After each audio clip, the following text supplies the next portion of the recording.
And now, allegedly, where we slow the story down. This is about insight versus impact, learning from what we observe. Instead of paying the price ourselves, their experiences become our education. So growth doesn't have to come with damage. Allegedly is where truth meets opinion and headlines meet hard questions. So welcome to Allegedly with me, Coach Raquel. And of course, there's this little thing I like to say that when it comes to talking about other people's stories, I'm extremely mindful because pain has purpose, and every individual, as far as I'm concerned, until God tells me otherwise, is divine. And I've not yet met a person, and I've met all sorts of persons. And I've not yet met a person where my spirit, my God, has said to me, this one is evil, or maybe it's just that I don't perceive evil. I don't know what it is, but I have not had that experience yet. What I've experienced is that people are divine and God is intentional. And for every life, God has his purpose and he's executing that purpose in their life. And because of that, when I speak on people's stories, I am very mindful that I'm entering potentially dangerous territories. So I ought to tread carefully. With that said, to the extent that I speak about the stories that are in the media, it's because I want to be a positive voice where we transform gossip into growth. I use their stories to have conversations, discussions, ask questions, so that I can be inspired to do my self-work, to extract wisdom from whatever they're going through. And I just want to say, God bless these people who are positioned as or examples or as the laughing stock, so that I can present myself better, so I don't become the laughing stock, so to speak. So I'm just saying, I honor these people. I thank every single one of them who I'm going to be speaking about, because their story is going to allow me to grow, to expand, to transform, to move with wisdom, to be thoughtful, to work on myself so I can have breakthroughs. So it's actually a gift, and I'm thankful. I'm thankful that I did not have to walk in their shoes, because while pain has purpose, pain ain't fun.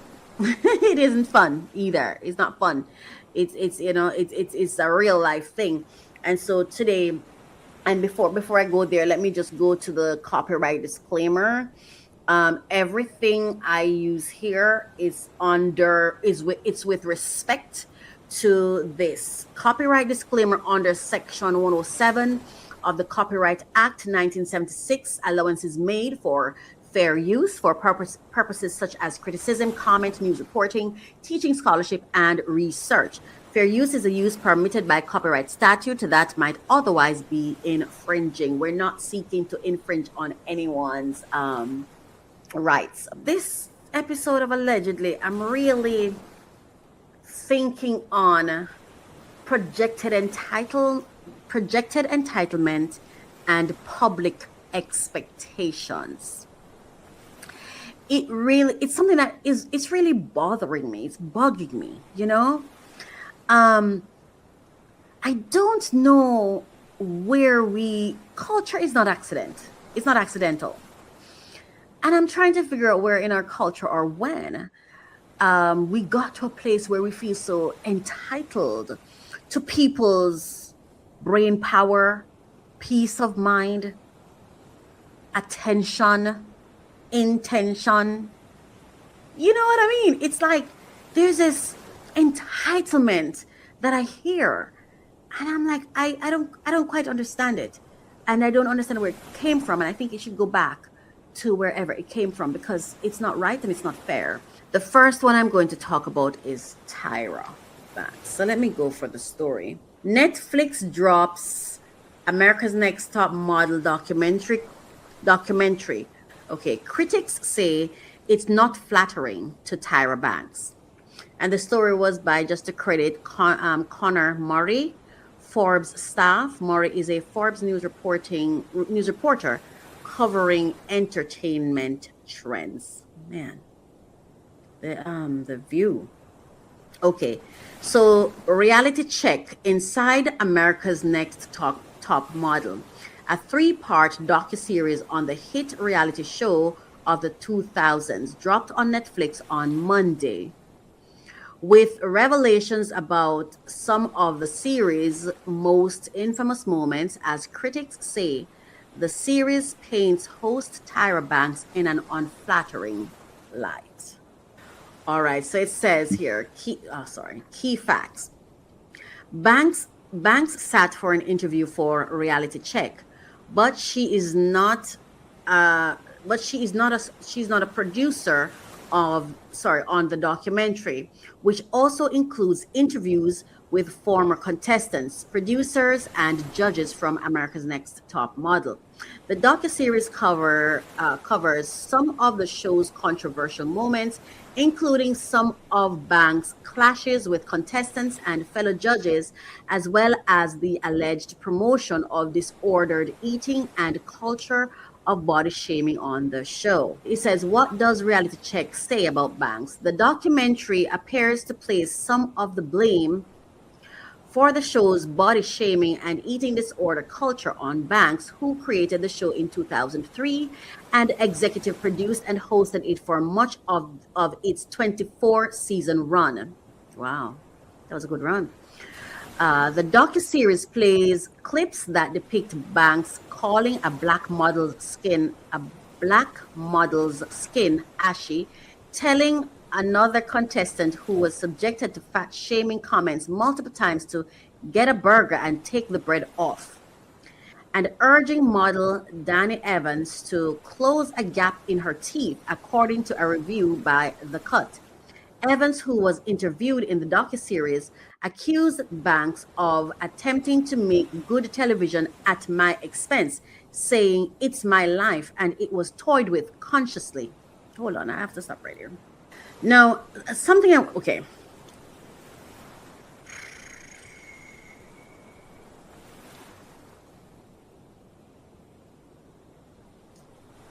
Okay. Here are my thoughts. This could also have been a strategic move by Tyra to do this, which would have been smart. If you really want to bring it back, you kind of want to address the issues. You want to test, you want to put it out there and see, okay, test the waters. It's like when you do a project, right?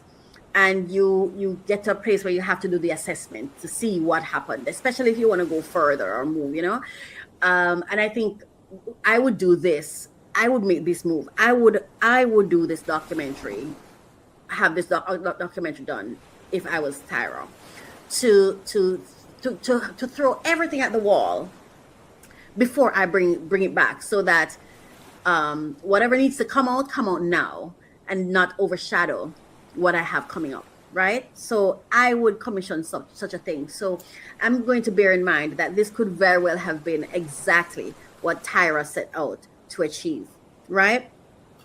Now, on the other hand,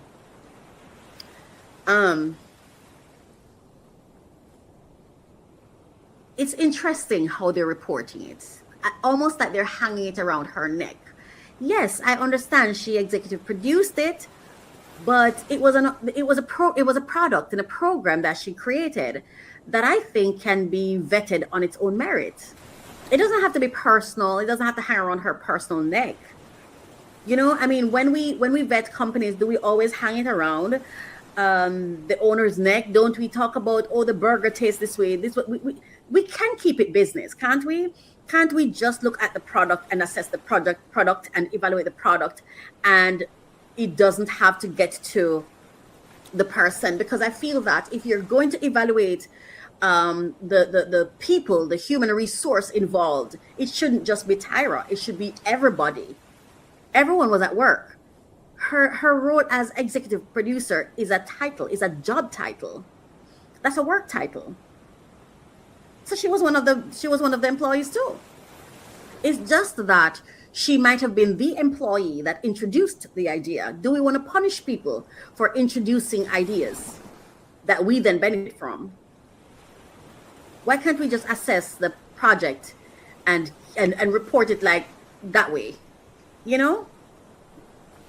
That's my thoughts. And then ashy. I'm a black person. I get ashy if I don't moisturize my skin. What is wrong with that term? Isn't it true? Don't we get ashy? Or when the skin looks white, but that's what we call it, ashy. So what's the problem? Was she really ashy? Because if she was truly ashy, then what? What was the problem? I don't understand. How is that a strike against her? Why would you? And then this part, right? This is what stopped me.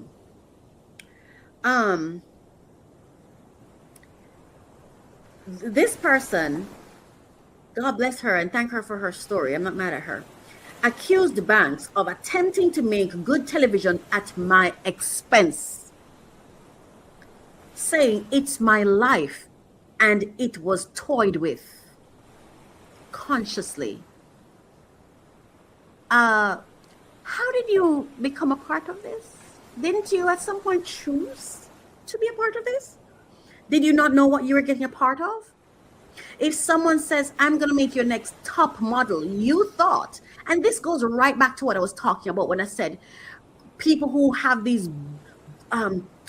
highfalutin dreams, right? They want to have limousine experience whilst operating at lower end Toyota car mindset. So you thought they were going to pluck you from where you were and position you on mountain top model without recognizing and calling out your ashy feet so you can cream it, without your life being impacted consciously. What were you expecting? You know, sometimes I like to watch talent shows, not modeling, singing. I like to watch because I love music. And sometimes when I hear people come on like Britain's Got Talent and whatever, do whatever you want with me. I just want this opportunity. If you listen to them saying they want to come on it, oh my God, I will do anything. And I'm like, did you just say you would do anything? You would do anything. You would do anything. You just said it. And then when anything comes, you start hearing, my life was toyed with consciously. You toyed with your life when you made the decision to enter a competition that was going to rip you apart in order to position you somewhere. You chose that. You can. That's what I'm saying. Like, if you're going to evaluate the team and the human impact or the people who were involved, I think it would be so productive and so helpful if it's addressed in a more objective and comprehensive way, because they were all staff and they were all people at work, including Tyra. And the reason I'm using this image of Tyra is not because I'm trying to shame her or I'm trying to say, oh my God, how she looks like that. Because to me, she looks like a woman who's living and who is actively living, engaged in her life. So, but I wanted to use this one because, you see, I want to humanize her, because her face is not made up, because she's not currently in the role, that black top. When she's in that black top, I don't see her in the role of, she's not dressed for the role of modeling today. She's in a different role in her business, or just out walking because she's living her life. But I wanted to humanize her. See, because I don't know why in this world, and I think one of the reasons we're having problems in this world is because those people who claim they're poor, or people who in their minds living in lack, somehow tags who they in their minds claim are wealthy, or people who they think have abundance, or people who they think have much or more. It's like they tag them with the responsibility for themselves. Like, you're rich, so you have the responsibility over me, and it was your job to take care of me, and it was your job to make sure I was okay, and it was your job to. Excuse me. We're all here working. I'm here to do my job. I'm not here to do your job. I run a network. I'm building a network. I'm growing a network. And it's the same thing I tell the members of my network. I'm not your secretary. And I'm offended when you treat me like one, because it's disrespectful. It is disrespectful. Even if I know more than you, that's my business. And if you want to know what I know, you pay me for it. There's some walks you have to do alone, no matter what opportunity you get, your role is still relevant. No matter how many people you hire, your role is still relevant. You have to do your part. You are responsible for your choices. You are responsible for your growth. You are responsible for the leadership of self. It doesn't matter how much opportunities you get. And there are people, I'm telling you, I watch the talent shows. It's like they show up and here, have me, transform me. It's like they think somebody's going to wave a magic wand. And as the Disney movies used to show, Simon is going to wave a magic wand, and they're no longer going to be who they are today. They're going to be a star. You see, I always say this. I learned something. Be careful what decisions you make when you're hungry, and then who you blame for those decisions when you're full. Be careful of the choices you make when you're hungry, and be mindful of, or conscious or cautious on who you blame for those choices when you are full, filled, no longer hungry. Because the buck starts and stops with you. They presented an opportunity. You took up that opportunity. You uptake it, or uptook it, or whatever you want to call it. You subscribed. You applied. They didn't come into your house and plucked you out. And even if they did that, you still have a choice to say, I'm not coming. Or at least have it on record that they kidnapped you. At the very least, you have to have me on record doing something I didn't want to do. Because if I don't want to do it, kicking and screaming, you're going to remember that I kicked and screamed. Okay? So you, my dear, with much respect and thanks and gratitude for your story, you toyed with your life.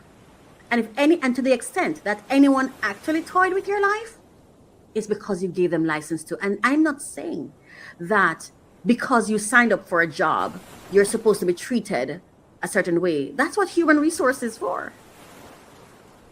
Are you trying to tell me that their business, their companies did not have human resource? There was nowhere for you to turn to? Because if you had nowhere to turn to, there's a police station somewhere. And there's this thing called quit. Quit. Leave. Exit. Stop it. Take accountability for your choices. And then as it continues, you're going to be in a modeling competition and they don't tell you about what you're eating. Isn't that what all modeling is all about? How you look? I would never enter a modeling competition because I don't want nobody telling me how to eat. And I certainly don't want anybody to tell me how to work, how to do this. And I don't want anybody talking about my body. So I wouldn't even go there. And if you're ashy, you're ashy. So what? I think my feet are ashy right now. Of course they made good TV at your expense. That's why you were paid. And if you weren't paid in money, you were paid in opportunity. That's why you were chosen. What, you thought you were coming on a character to what? Yes, you're going to lend your likeness, your skills, your talent for this business to sell this product called a television show to sell. And the onus is on you to make sure that they're not the only ones getting a benefit from it, but that you do your part so you never lose your benefit. It was for you to use it. I bet you on your resume right now you have America's Next Top Model. What do you think that is? No there. You got what happened at your expense was your work and business history. That was the expense. That's what was at your expense. They didn't build a show at your expense. Or let me make sure I'm not saying that they didn't create good TV at your expense. No.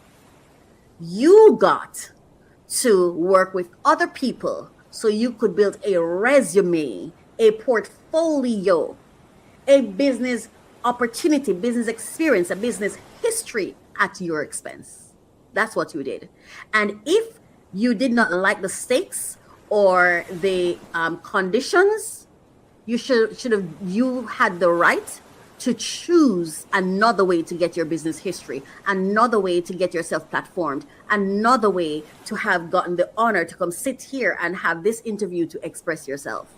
They didn't call me. They didn't call me and interviewed me because I never had that opportunity. I never had the grand opportunity you had. Nobody owes us bed of roses. Nobody. It's us that have to vet our own circumstances and decide for ourselves. Is this an environment I want to subject myself to? Anybody can do anything to you. You're the one who has to make sure you have boundaries and you stand on them. And I'm not saying it's going to be easy. Since when has anything in life been easy? At the very least, I would have liked to hear her say different. And if she did and they edited it out, then oh well. Yes, but you have to take accountability, and I'm not hearing it. No, continuing on that. Time, oh my gosh. So it says here, Banks in her own interview said she apologized to Evans but defended her actions, saying, "There were agents that would tell me she will not work with those teeth." And she apologized. People, again, you want to be in the spot of America's Next Top Model without the consequences of what that calls for. Grow up. With respect, grow up. Make better choices. Go learn who you are so you can choose opportunities, situations, and circumstances and environments where you can thrive in. Make better choices. You learned a lesson, but now, unlike me, you get to walk around and say, I was a part of America's Next Top Model. You know how much I would leverage that. You know how much I would be leveraging that. Every room I enter, they would know I worked with Tyra Banks. I worked with the people who worked with Tyra Banks. Come on. I'm not saying she's perfect. I'm saying she was another person on the job, and you should report her to the human resources or whatever facility or aspects of the program that would have filled that kind of gap, that offered that kind of service. And in lieu of none, go to the police, report it, or quit. When you realize it's not for you, quit. Because they're not going to put somebody out there with teeth they don't approve to be a top model. Anyway. And she apologized. So are we hearing about this again? You're very lucky she apologized. And it was kind of her to apologize. I was rooting for you. Okay, so, and I love that she stood on it. The series also covers, the agents Right, so she was responding to the agents. The series also covers one of the most infamous America's Next Top Model clashes, in which Banks yells at model Tiffany, I'm not going to say her surname, saying, "I was rooting for you." And who said that was a shout? Maybe she was just projecting. "Oh, I was rooting for you." I've had persons look at me like, "Oh my God, she's so horrible." Look at me like, oh my God, she's so angry. She's when all I did was project, was like got excited. All I was in a business meeting. All I was passionate. You're the one with the you're perceiving. You're the person. You're the one with the perception. Again, when you go to go to any space or through any system trying to become the top anything, what are you expecting? Look at the Olympians and what they go through when they're training. Their legs bruising, their feet, their toes. What were you expecting?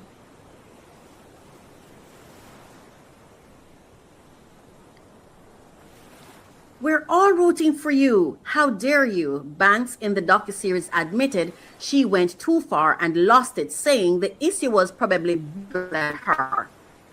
And that's normal too. She's human. Of course, some things happen when you are at work. Things happen when you are at work. I'm sure you two as the participants did things that they didn't like, that they experienced as unpleasant. They didn't like it. I just, that's some black girl stuff. Oh, sorry. Went too far and lost it. Saying the issue was probably bigger than her. That's some black girl stuff that goes real deep inside of me. But Jay Manuel, a former creative director on the reality series, said Banks, in quote, "really scared all of us." Jehovah. You see, I remember I keep going back to that Diddy conversation with his lawyer when they tried to make it seem, because he say that he's like, "Fix it. I pay you. I hire you. You're the professional. Fix it." We have this thing that we like to do to people where we like to monster them, and we like to weaponize their humanity against them, knowing that we're in conditions where we operate a certain way. If you stayed, why did you stay? Why didn't you leave? Weren't you even friends at once? Close at once? Your boss scares you. That's not so unfamiliar. My mother scared me. Heck, I love a man who scares me. I don't think he's trying to scare me, but whenever I'm around him, I just feel like I'm on my P's and Q's. And that's it's reverence and respect. Heck, God scares me. What are we talking about here? Really scared all of us, and you all stayed. I guess you weren't scared enough. It's not that I'm here to defend the tyrant. It's just I'm going through this and I'm like, well, I guess they had to identify the issues, right? But these were the issues? Aye. During the confrontation, and alleged she said worse things that were not aired, saying the show had lawyers on set the next time they filmed. So there was an incident. This is the worst that came out of that incident? Okay. Banks also had a falling out with Manuel and Judge J. Alexander. Oh, well then. After they were fired from the show. According to the docuseries, I saw a clip where Tyra was saying that she was given, it was delegated to her. She was given a directive that the person needed to be fired, or the persons. I don't know if it's both of them at the same time. And she said bosses have bosses too, and that is true. And every boss have a boss, even if that boss is the customer. Even if that boss is the customer. Okay? Or in the case of governments, the people of the country. Everybody have a boss. Anyway, after they were fired from the show, according to the docu-series with Alexander. It's a clip that I saw from Tyra and another clip that made me want to cover this story because I felt it was unfair to her. And I know the feeling. According to the docu-series with Alexander alleging Banks never visited him. This was a thing that that pricked me into this segment. Never visited him after he had a stroke in 2022 that left him unable to walk. I did not find out when he was fired.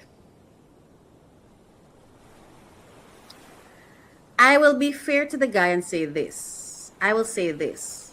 He was asked if Tyra came to see him. But I think his answer should simply have been, not yet. She spoke with me, but she hasn't come yet. But I'm going to play. Where is it? I want to play it. Here it is. I didn't like it. Hang on. Sorry. Was at a walk, and I can walk. Not yet. I'm determined to walk. I'm sure we're going to see me again. I'm sure. What? Oh, jeez. I'm trying to. The person who taught Miles how to walk. Okay, here you go. The person who taught Miles how to walk. I taught Miles how to walk, and now I can walk. Not yet. I'm determined to walk. I'm sure you're going to see me again, I'm sure. Is that all for me yet? Did Tyra come and visit you? No, not yet. She just sent me a text. She wants to come and visit me. But, no. Not yet. Now, for me, sorry, I didn't like that. I thought that was nasty. I thought that was very nasty, very nasty. It was ugly to me, and I think it was an unnecessary question. Well, you know what? Second thought, I don't think it was an unnecessary question. It's okay to say, has Tyra come to see you? I didn't necessarily appreciate how it was asked, but then that's my perception. So it's an okay question. There's something in the air of this that I don't like, and maybe it's me. I don't know. But Tyra is not obligated to. I mean, let me put it this way. I'm not obligated to go see anyone that I worked with because they're sick. I'm not obligated. I'm not even obligated to pray. I'm not even obligated to wish them well. In fact, I'm not obligated to think of them at all. What are we talking about here? Also, based on the fact that they even talk about they were fired from the show, there could have been emotional, and as she said, somebody sent her, you see, how do you know she didn't feel a way when she had to do that? And also she could be thinking that maybe they feel a way too. Was it pleasant? And even at its most pleasant, it would still have left some degree of discomfort. I don't know, like I feel like she has contacted me expressing interest to visit me, but she hasn't visited yet. And I would like to thank her for that. Because she doesn't have to come to see you, sir. What obligates her to come to see you? I'm trying to understand. What obligates her to come to see you? These expectations we have. These expectations, and we cast shadows over people's lives because of how we present our expectations of them. It's not fair. She's a regular person like everybody else, and that's why I use that picture. She's a person too, and whatever she's earned, she earned. However she earned it. You were all employed on a project. And to the extent you forgot you were at work because you were having a good time, that's on you. You need to remember these are people I'm working with. These are people, and people are people. You don't know what they're going through in their own lives. You don't know what heartbreak they're going through. You don't know who in her family is going through a stroke right now. You don't know. When was the last time you visited her? I'm so proud of the way she responded, like a boss, like a boss. As a boss, you have to be prepared for people to not like you. I hear people wanting to expand. You want to have this, you want to have that. Do you understand what that requires? That's what I'm talking about. And when God gives you the systems, you have to use it, and then you're going to have the uncomfortable position of telling other people that they need to do it too. The same. This is something that I learned. A lot of people don't get to success because of the views they have on successful people. Because they soon found out that the critiques and the way the criticisms they laid at the feet at the successful person, when they start moving in those same circles and realize they have to start moving the same ways, they realize, oh, no, I'm the one being criticized and I don't like it. So I'm going to pull back because I don't like the responsibility. I don't like the accountability. I don't like the unpleasantries. Sometimes I use words and I'm not even sure if it's a word. It is, pleasantries is a word. So, I don't like that I'm going to have to sit in the same darkness I laid out for somebody else before me. See, we have to be careful how we treat people. Because God might just bless you and put you in their position. We think that we could only fall into some positions. Oh no. I don't think a fall will ever put you in any position that's going to require more of you than a position a climb will put you in. You see, blessings, yes, when God bless you, listen, blessings is not a joke, I'm a blessed person. It's not a joke. There are responsibilities and accountabilities that come with being blessed, with being given little. We have to be good stewards. And we have to be cautious how we treat other stewards, because they become our company when God bless us. That's the company we land in. That's the network. What if God decides tomorrow he's going to shift you from a $10 paycheck to a $500 million paycheck? Right up there you are now with the Jeff Bezos of the world, the people who you hated, the Sean Combs of the world. What do you do? What do you do? And so a lot of us never get to success, not because the opportunities didn't come.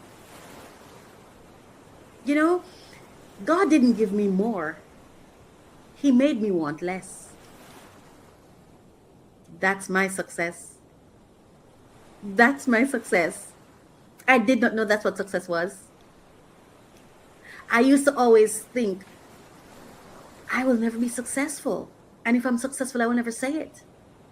I am successful today, right here sitting speaking with you. I'm a very successful person because God made me want less.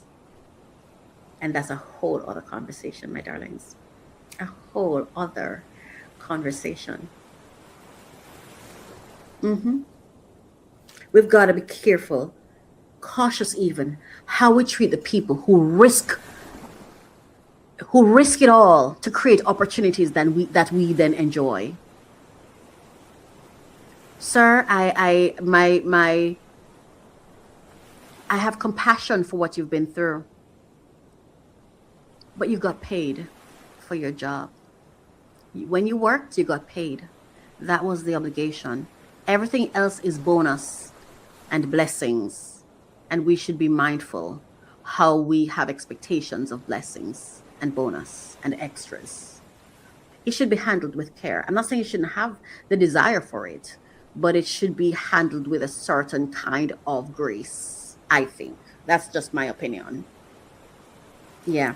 And so I ask God to help me, because I'm not listening to this because to correct him. God exposed me to it because there's a lesson in it for me to remember when next I get entitled, I become entitled. I need to remember, because it's about self-work. And so I thank you, Miss J, it is? I think it's Miss J, I don't want to mispronounce. Yeah, Miss J Alexander. Thank you.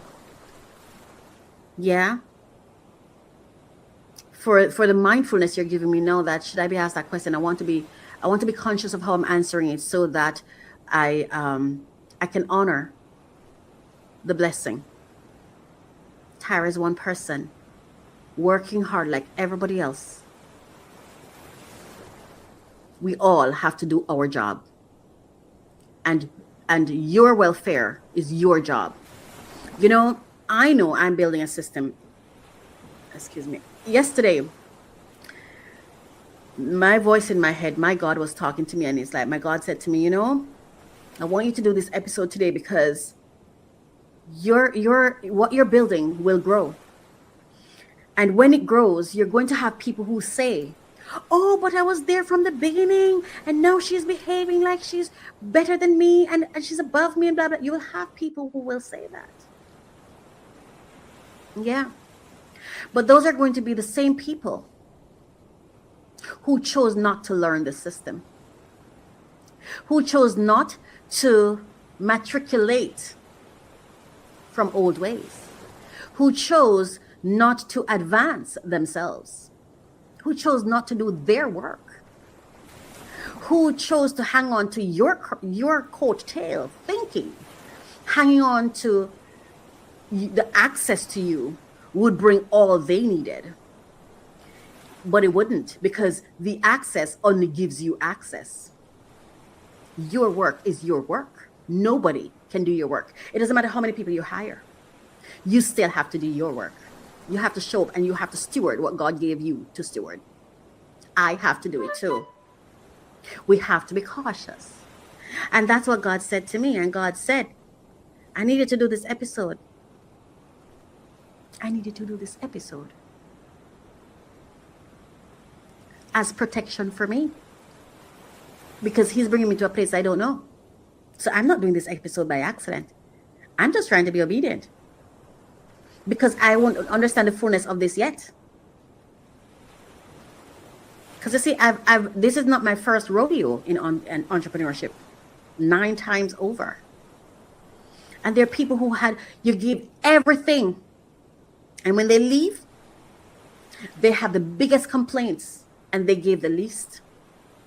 Because opportunities are given not to do the work for you, but it's to give you access so you can do the work and reap the rewards for your work. Not my work, your work.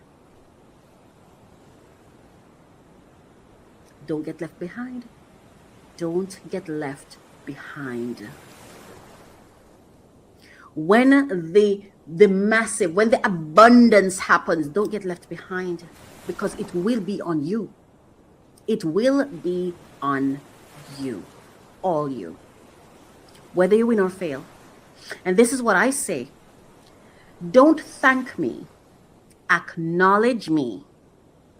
But thank God. Because I don't have the capacity to multiply anything. And that's why I know, I hear everything the Bible says about a rich person, but I also know only God can give abundance. Only God can transform idea to successful business. Only God can multiply things. We could work our fingers to the dirt until God blesses it. It will never produce the harvest you're looking for. God has to say yes.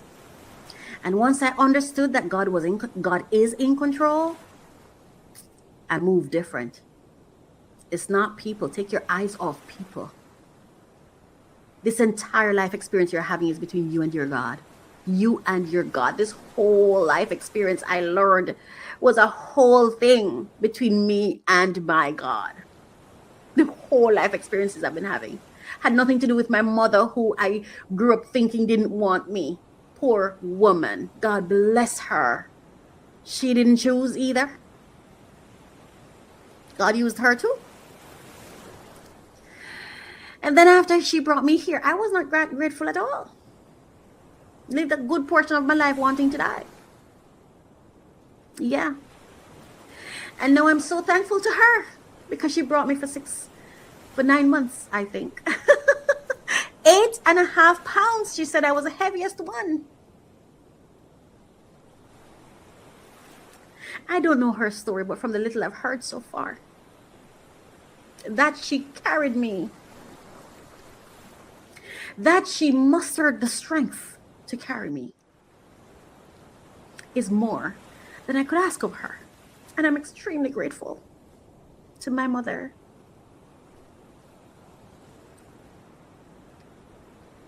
The next story I want to quickly go over, I won't stay long here, is Fantasia. And the whole thing with her. Oh no, I did not. I didn't read it. I didn't bring it. Women and Men of Excellence Outreach Ministries is a global church without walls. We're serving communities through live services, prayer intervention, and outreach that changes lives. Support our $500 monthly giving drive at wamoe.org/give. Shop with purpose at faithmerchandise.com, featuring Dr. Faith's Miracle Lemonade. Book Dr. Faith for therapy, speaking, or ministry at drfaithreborn.com. Grow through professional connection and vocational training at theexcelproject.com. Subscribe to our monthly newsletter and follow us on socials at WAMO Ministries. Become a great motivator. Help us empower minds for success in the kingdom of God.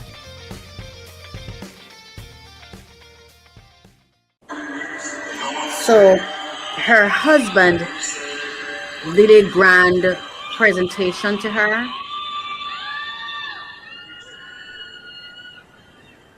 I'm just gonna skip say, oh, the entire thing is okay. Yeah. Right. He presented her with a new ring. With a ring. I mean, like he reproposed or something. What does it say? I'll do it.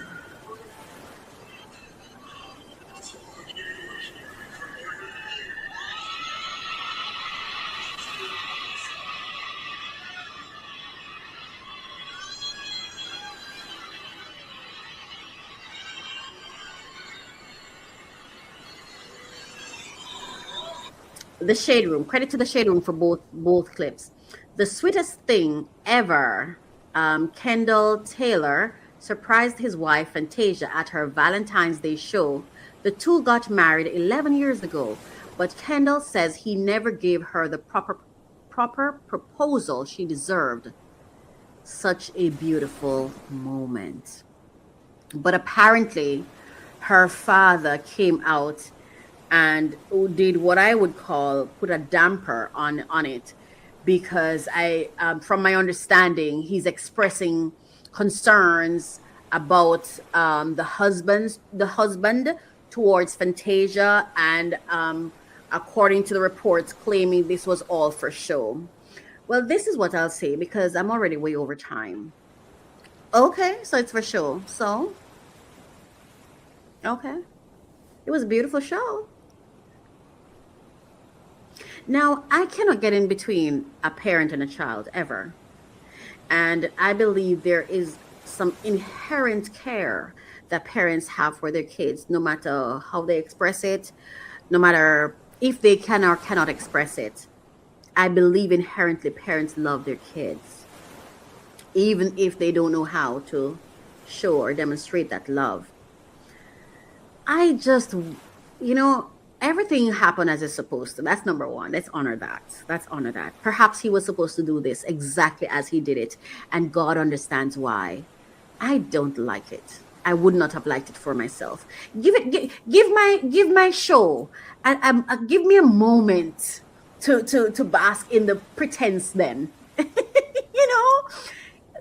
tell me in March. Is how I feel. Tell me in March. Let me enjoy February. Let me enjoy. No, it happened. Let me enjoy it. Again, mindfulness. But then again, with everything I just said about the both stories I spoke about, personally for me, I would not have liked that. It would have hurt me. I would have preferred. There has to be other ways that care can be demonstrated, that protection can be shown, and care versus public correction, public embarrassment. How do we protect without humiliating? I guess that's what I'm asking. Weaponized, we have to be mindful not to weaponize entitlement. And be careful about projecting obligations on other people. That's the message. We have to do our work.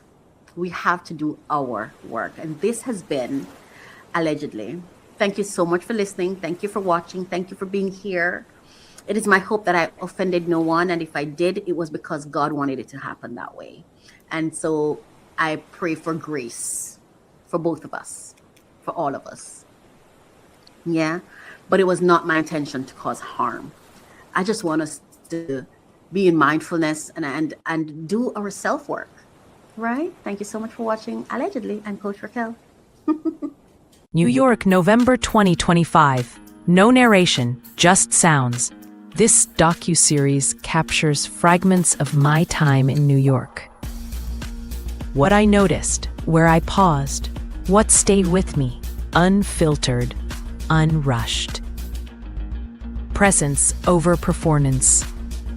Premiering exclusively on YouTube at My Coach Ministry. Hey, I'm Coach Raquel, and this is Ask Coach, where real questions meet real growth. Because you are the expert, and I'm simply here to support you. Each episode, we unpack life, business, and purpose. One calm, courageous conversation at a time. No hype, no fluff, just clarity, confidence, and a touch of grace. Ask boldly, live calmly, grow freely.